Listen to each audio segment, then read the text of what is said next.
Dear friends, sometimes Thomas and Percy both think they are the most important engines on the branch line. We know better, of course, and so does the Fat Controller, which is why he did not intervene when Thomas and Percy had a quarrel. Like most quarrels, it wasn't serious to start with. It began when Percy... But why not turn the page and read about it for yourself? The author.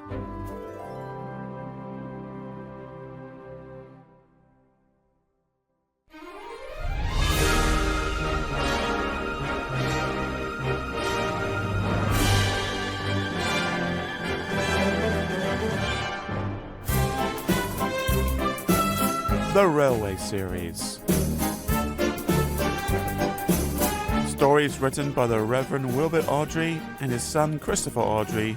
Audiobooks narrated by Samuel Dudley, aka Uncle Mammy.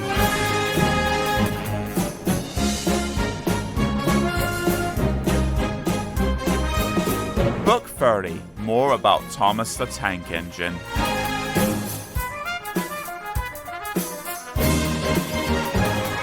Story 1. Thomas, Percy, and the Coal. Thomas the Tank Engine's blue paint sparkled in the sunshine as he puffed happily along his branch line with Annie and Clarabelle. "Blue is the only proper colour for an engine," he boasted to the other engines. "Oh, I don't know. I like my brown paint," said Toby.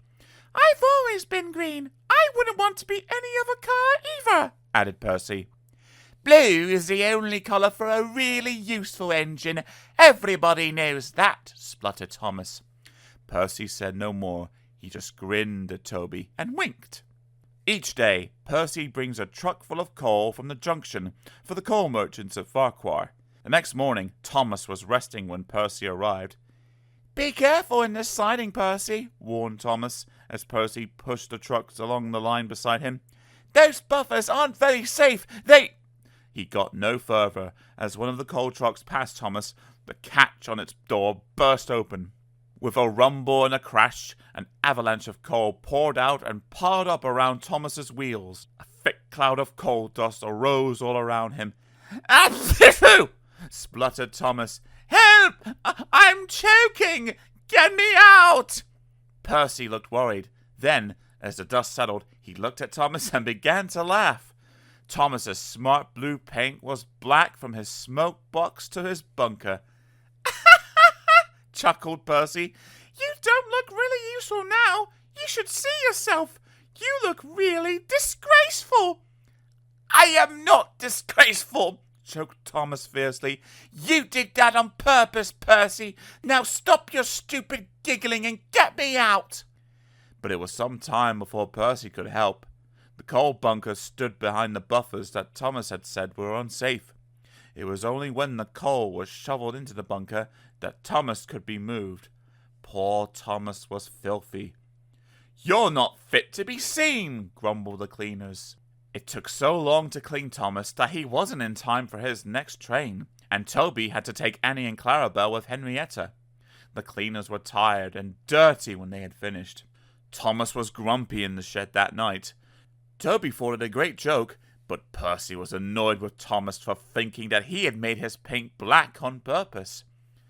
"Who'd have thought it?" Percy remarked. "Fancy a really useful blue engine like Thomas becoming a disgrace to the Fat Controller's railway."